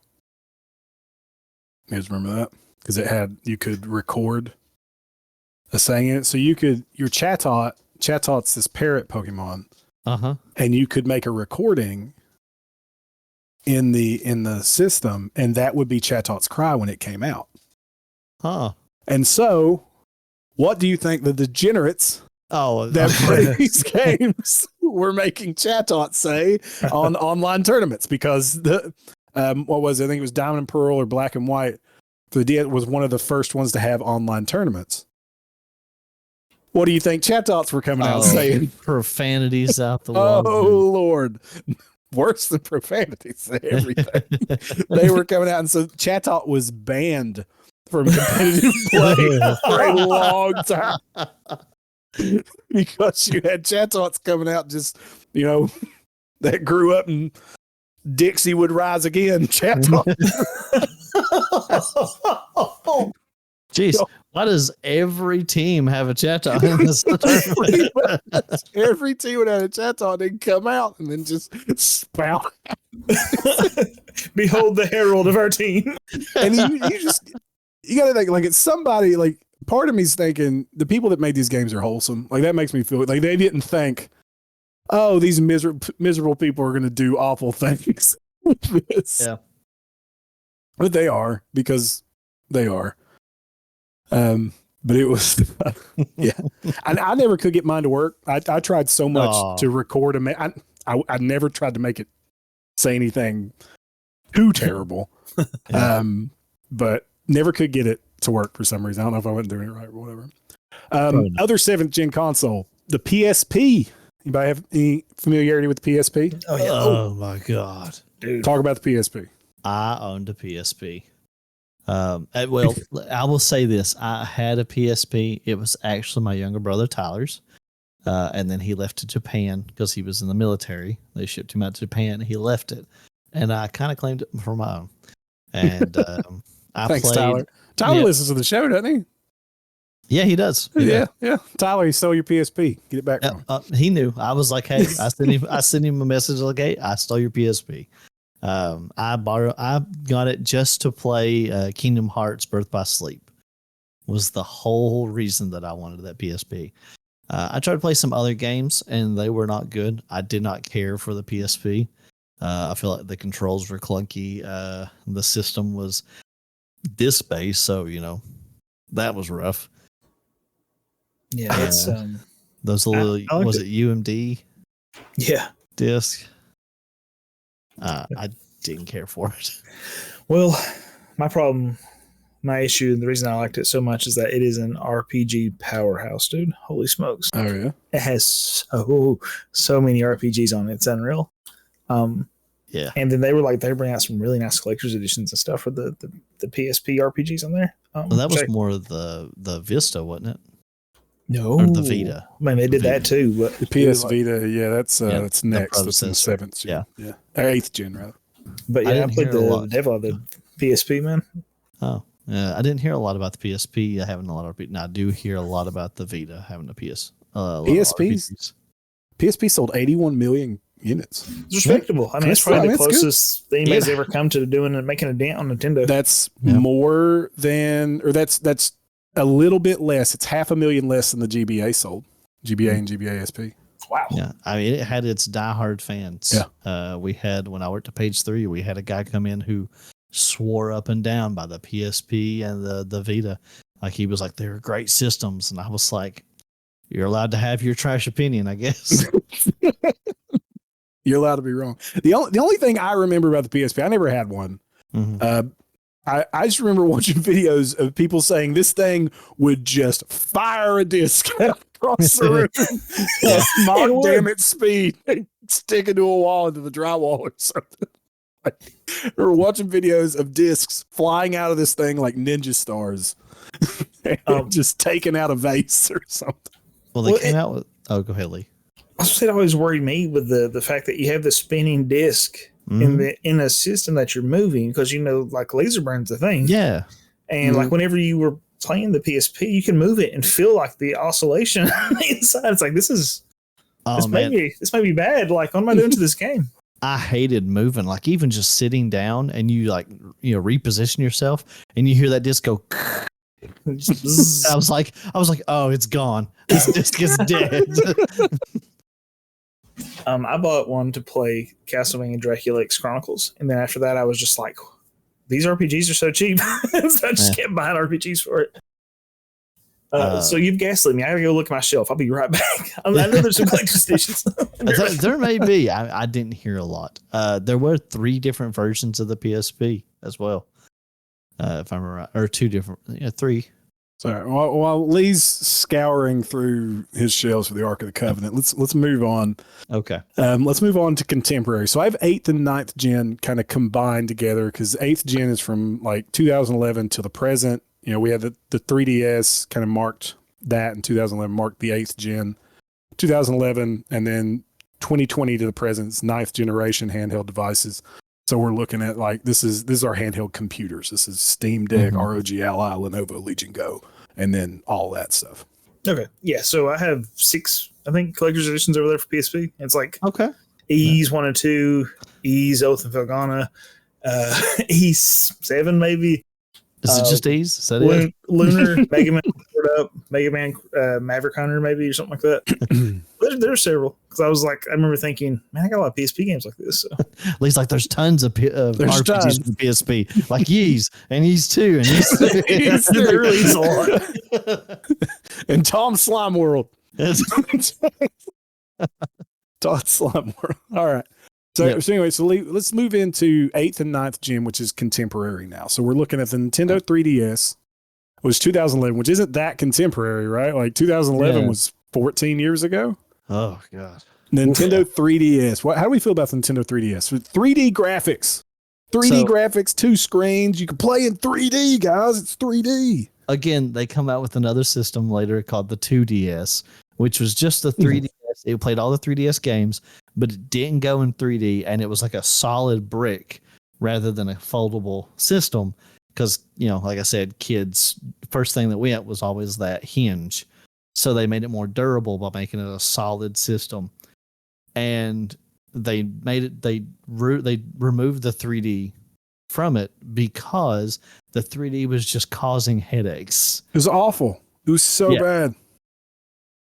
It was just so gimmicky, dude. Yeah, it was awful on your eyesight. I remember when I first got my 3DS, I bought a Majora's Mask Collector's Edition 3DS, and I played maybe 5-10 minutes with that 3D on, and I was like, I can't. And it never came on again. Yeah, I did that with Super Mario 3D World. Mm-hmm. Like, I played the crap out of that game. Loved it. It's probably it and Super Mario 64 are probably my 2 favorite Super Mario games of all time. Super Mario 3D World and Super Mario 64. A man of good taste. I had 3 games on the 3DS, and that was it. Yeah, I had the Pokemon games. I had actually, I think X and Y. Because did X and Y release for the 3DS? Yeah. Yes. Yeah. Yeah. X and Y were the last games I played because I didn't play Omega Ruby, Alpha Sapphire, and I didn't play Sun and Moon or Ultra Sun and Moon. I played X and Y, and X and Y were the only two Pokemon games I played on the 3DS. I had like Majora's Mask, Ocarina of Time, A Link Between Worlds, and I played Ocarina of Time. I had Fantasy Life, which was really good, and I had Monster Hunter 4, and that was it. It was the only time I've ever played a Zelda game was Ocarina of Time on the 3DS. Only Zelda game. It's a good one. That's actually, I never beat Ocarina of Time until the 3DS. Oh, right. So I would get to the water temple and be like, just play it. But then I was like, I'm gonna do it. Hey, because that gyroscope, dude, the gyroscope that's included in the 3DS, where you could like aim and like just move your 3DS around to shoot arrows. Oh yeah, so that was cool. Yeah, that was really neat. I have 33 games for the 3DS. I was a pretty big fan of it. Shelly bought me one for Christmas one year as a complete, like, almost a gift of the Magi sort of thing. I was absolutely surprised. We were still a very, very young couple. We didn't have any extra money, really, and she managed to save up and get me a 3DS, and I was stoked about it. That's awesome. Very nostalgic about it. But I played a lot on it.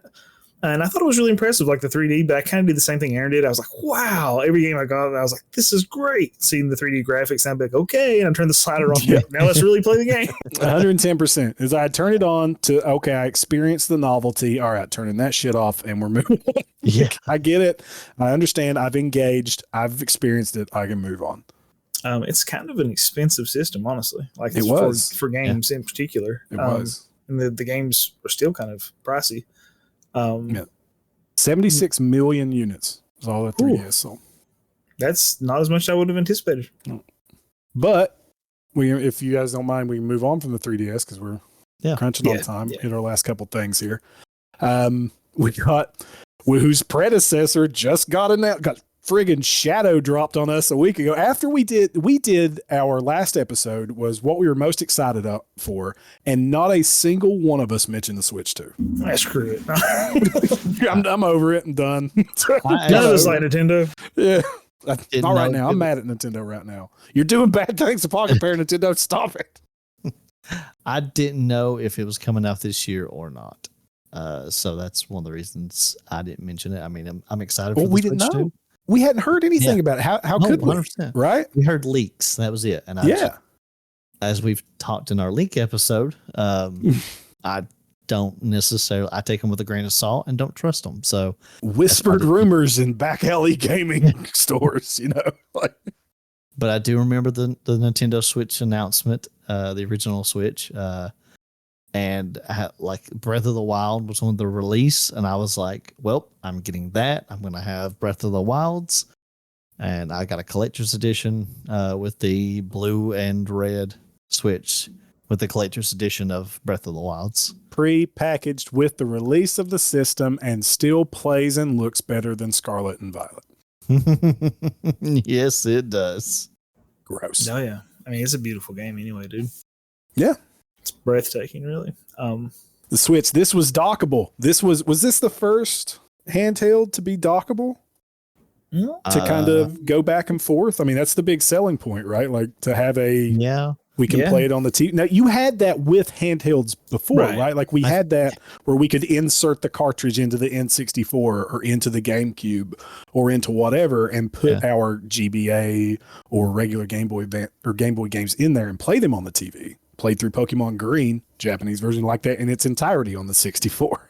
Loved it. But was this the first that was its own self-contained console? So it was marketed more as a home console that could be go to handheld. But yeah, as far as I know, it's the first one of its kind. Yeah, because I mean, like you had the Nomad that they could plug up, but it was again self-contained. This was, to my knowledge, the first one. Yeah. I feel like they undersold that, don't you, Aaron? Like to be like, look, you can carry it around too if you want to, but it's like, really, that's what people want it for. Yeah. Then same sort of thing with Breath of the Wild, dude. I feel like they really undersold that game. They're just like, look, you can play as Link and chop down a tree, and I was like, okay, whatever, I'll play it. And then when I played it, I was like, oh my god, this game is magical. Yeah, Nintendo Switch was not the first dockable console. Really? What was it? Do you know what was? And we talked about it. Take a wild guess. Don't Google. Take a guess. It's on was PSP. it the Neo Geo? What other console we talked about doubles as a TV hookup console? No, Sega Nomad. I said the Sega Nomad. Sega Nomad. I meant Sega Nomad. You could hook to the TV and just be a Genesis. Yeah, I mentioned that actually in the episode. And I still didn't catch it. Yeah, when we go back and listen to this, you're going to be like, he did say that. Yeah, he did. Yeah. Yep. Yeah, the Sega Nomad could hook up to a TV and be a Genesis all by itself. It didn't have a dock. Like you didn't have a dock to set in or anything to put it in, but it. Yeah, but that's still not. That's not a dock station. It's that you have to hook it all up separately. The whole idea was that you could just seamlessly pick it up and go. Right. Yeah. And that's handy. Yeah, it's handy, dude. I love it. Oh, I'm playing this game. Oh, guts are gurgling. We're moving. Exactly. Yep. We're moving. Yeah. I remember the first trailer. That was the whole thing. It was like, the guy was in there playing, and then somebody came in and they were like, hey, I want to watch the show. And he was like, okay. And he just paused the game and went and connected his Joy-Cons and picked up the system. I thought you were going to say the first The first trailer was the whole concept. Guy was sitting there playing, and then you just hear, Yeah, he's like, "Oh man!" And just takes it and runs into the bathroom. It's a rumbling. That's how they should have marketed it Yeah. like that. Would have sold more than it did, but it did sell a lot. Third best-selling game console of all time as of 2023.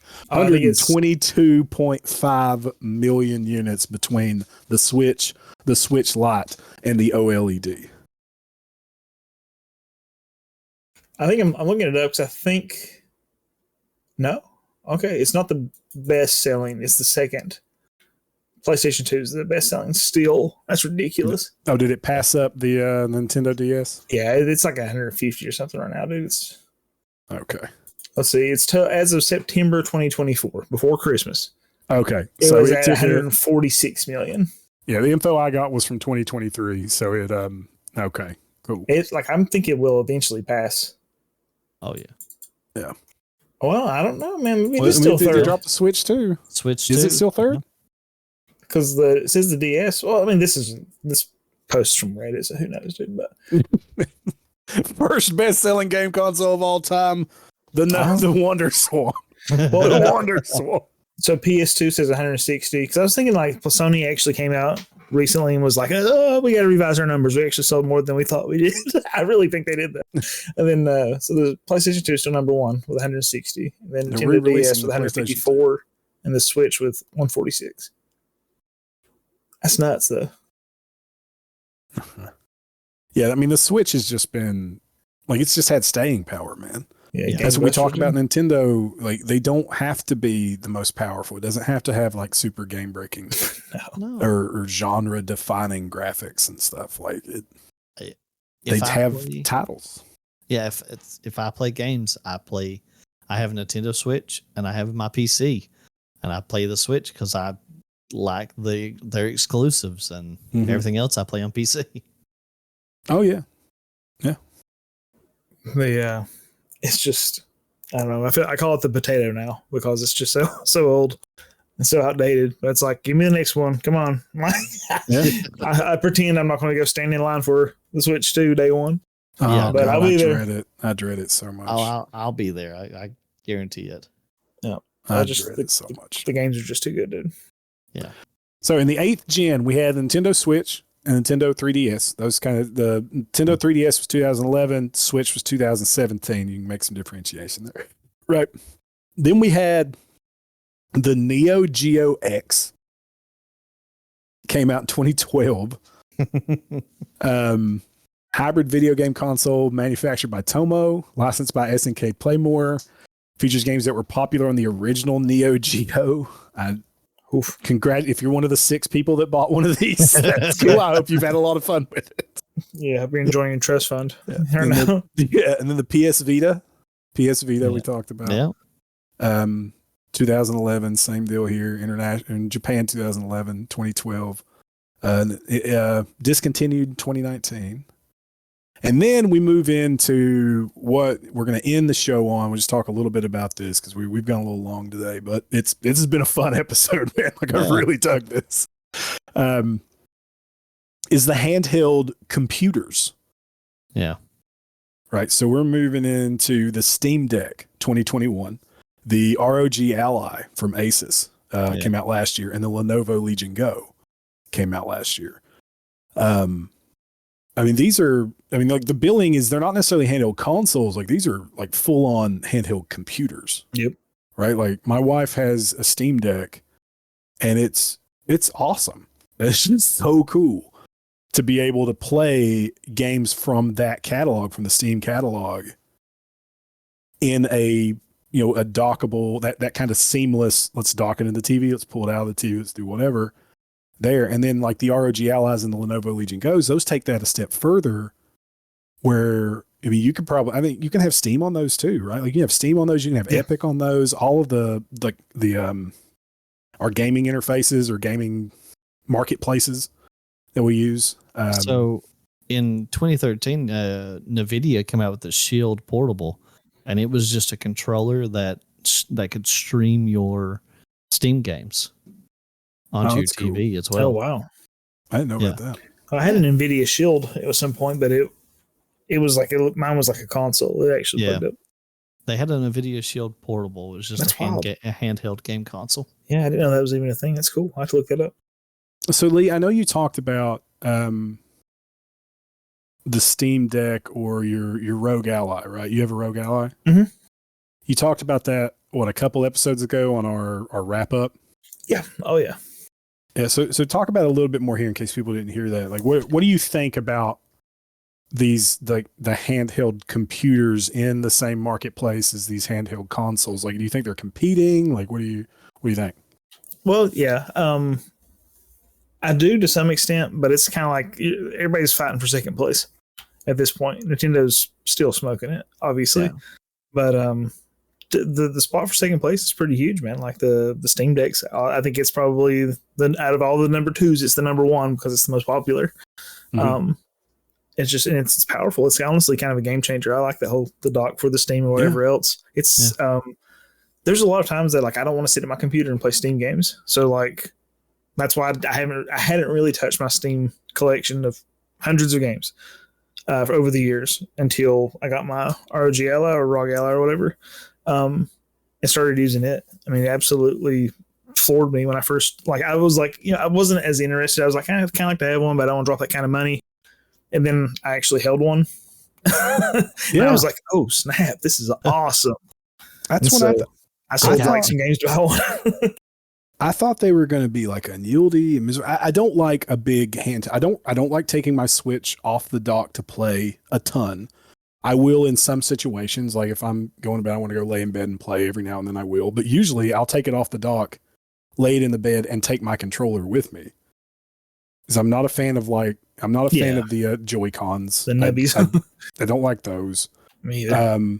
But it's Bluetooth enabled and I can sync a controller to it. Same thing with the Steam Deck and these handheld computers. You can sync controllers to them. You can bring them somewhere else and kind of set. And the screens are big enough that they look okay. It's not miserable to play. Gorgeous. It kind of blew me away to have that stuff portable. So I found myself playing more video games, man. Just that convenience of that's and like how powerful they are in those little boxes is pretty impressive. Yeah. I actually have mine set up kind of like a Switch. I have a dock for it, and I'll just move it back and forth. My dock has a mouse and a keyboard plugged up, so I use it as another computer. I played EverQuest on it. I used it to box EverQuest. It's handy, man. It's kind of a game changer for me. Yeah, that's my Switch. 9 out of 10 times it's docked when I play it. Yeah, so. I like my dock too. That's like I was interested in the dock's power more than I was the handheld because I'm like whatever. Yeah. It's weird enough that like. But I don't want to play Steam games sitting at a computer, but I do want to play Nintendo games sitting down in front of a TV. It's weird. Like, dude, my son was playing. Oh my God, what's number 6 just released? Robots fighting. Armored Core. Armored Core. He's playing Armored Core 6 on the TV on the Steam Deck, and it looked good. Like it. That's impressive. You know what I mean? Like that thing's running, and we have a refurbished one. We bought a used one. We didn't buy a brand new one. And we got one of the 512s. We might have a gig. I have one of the gigs. But it was running well on our 65 inch. Like what more can you want? Like that's awesome. Yep. That's it's impressive. Again, like when I first started seeing these, I was like, well, I'd like to have one, but it's kind of like I was like, that's too much for that kind of tech. And then I was like, well, really, if you consider the price point of a PlayStation 5 or whatever else, dude, that's a pretty banger deal. That and I mean, they can literally emulate Switch. Like the Steam Deck can emulate a Switch, so which is impressive. Well, what I paid. So for a refurbished one, I think we got ours $350, and that we got a couple little extra things with it. That's like $350 is pretty market decent standard price for something. Yeah. Right. Considering I think it's on the lower end. Yeah. I paid $500 for a stupid ass, Meta Quest 2, which I wish I had the money back for that. Play with it. I'm probably going to end up selling it. I don't even think they look at it anymore. Made me sick the first time I tried it. Paid $500 for I think $400 for a PS5. Like $400 for a PS5. maybe a little less, maybe like 380 or something for PS5 for the kids. And then, you know, 300 for the Steam Deck. I mean, that's less than that. And that is playing games that you otherwise would have to own a gaming computer to play, you know, which is so much more expensive than those systems. Oh yeah. That, and it's the emulation scene for those. It's incredible, dude. I actually use on my, if the cops ever come for me, boys, like I need to hook up my big magnets so I can just wipe everything. But Nintendo's going to be like, what did he say? Yeah, they're smelling it right now. Did somebody say emulate Switch? But give me Lee and Pocket Pair on the side of the road with a can. Pretty much. You're being the same still. The have we done an episode on emulation yet? No, we should. I would love to do that because I have some. I don't know. I don't think they're hot takes, but I have some thoughts on it. But anyways, I use Steam Deck software on my ROG Ally for emulation. It's just glorious, dude. Yeah, I mean, dude, handheld gaming is just it's fantastic. It's wonderful, and it has never been better. It really hasn't. I mean, it has been.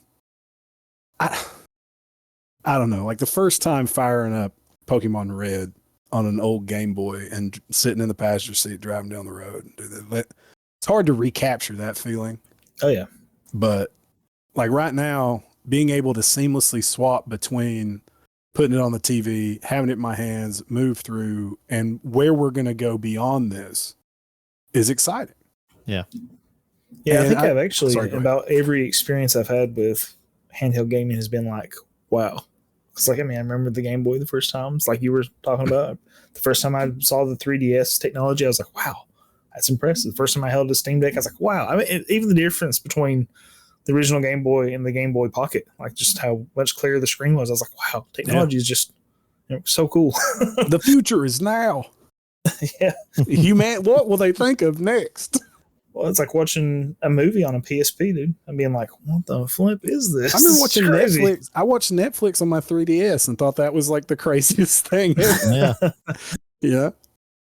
Yeah. But it's been all we've ate well as handheld gamers, you know, and absolutely. And we've talked a lot of crap about some of these systems, but I guarantee you every single one of these systems is somebody's favorite system. Somebody somewhere has super fond rose-colored glasses and memories of the Neo Geo Pocket. Yeah. Right. 100%. Somebody's going to bat for it. Yeah. Somebody's going to throw down that it's just so much better than the Game Boy Color or the Game Boy Advance. And it was the peak of handheld gaming innovation. And they've never achieved that high since. Everything's been chasing it. Many have emulated, none have repeated. But yeah, there's somebody out there that probably has a favorite here. And if you guys out there have a favorite memory of handheld gaming or have any more history to add to what we've touched on, we've only touched on a little bit. We didn't hit on everything. There's a whole lot more there to go on, but we only have so many hours in a day, and we could go at length. But if you have anything, we want to hear it. We want to hear what was your favorite console? What was your favorite handheld gaming memory? Let us know. Email us at heelshavenerds@gmail.com. That's heelshavenerds@gmail.com. There is no the. heelshavenerds@gmail.com, and let us know. Come on our Facebook. We're going to have discussions about the episode. Come inside our Discord. We have discussions about the episodes in there. We got a growing community. We got people joining every day. We got all kinds of stuff happening on Facebook and in the Discord. Come discuss the episodes, discuss your gaming life, discuss nerddom with the nerds wherever you want to find us. We have a YouTube. You can check us out on YouTube. We go live there and stream from time to time. We do game nights and things. We're trying to put out a little bit more content out there. It's a process. Bear with us on that. But if you want to see more retro gaming content, if you want to see all that, and you want to see Lee beat, what'd you say? Well, we land on 300 games this year. Lee said he's going to beat. I'm already behind schedule for 300. I think. Yeah, Lee, where can they find you to see you beat these 4,000 games you said you were going to beat this year? The big thing is Pixel Bro Lee on YouTube and Pixel Bro Lee on Twitch. So twitch.tv/Pixel Bro Lee or youtube.com/@Pixel Bro Lee. Yeah. Yep. You can find links to all that in the show notes. You can find links to our Discord, links to our Facebook. links to our YouTube. Find all that in the Discord, the link to our email. Aaron, if people want to get a hold of you, where can they find you? Usually in the Discord, and also sell T-shirts, and we'll post a link in the notes. Yeah. Oh, please join me on YouTube and write scathing comments about the Wonder Swan. Now I'm a moron. It's par for the course. Yeah, that we missed the bar there on the Wonder. We apologize, genuinely apologize for talking so much shit about the Wonder Swan, and we really shouldn't have. We should have known more about it. Friends are like, what the heck, dude? I did a lot of research for this episode and just didn't do research into the Wonder. So I looked at it and said, oh, 3 million units sold. I'll worry about it later. And just forgot. I was going through. I was hitting all the big names. Oh, Lord. But yeah, check out the Wonder Swan.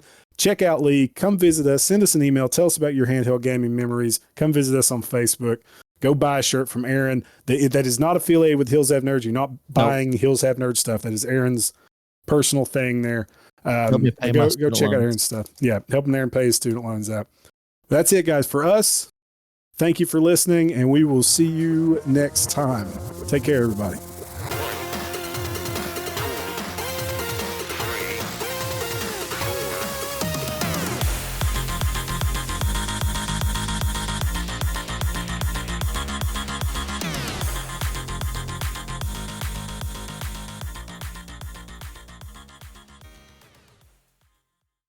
So is that supposed to be like we have 6 fistful of double A's, or we have a fistful of 6 double A's? We have 6 fistfuls of AA batteries. Is that like 12? I can't keep up with this. There's 6 fists in the channel. Each fist is full of AA batteries. It's like the LSAT, dude. if each nerd can hold this many batteries. All right. How many batteries does each nerd hold? Each nerd fist consists of 12 pounds of human meat. How many batteries can one fit in a giant ball? Are we taking into account if the nerds are club fisted? Yeah. All right. We just assume we all have big fists like you, or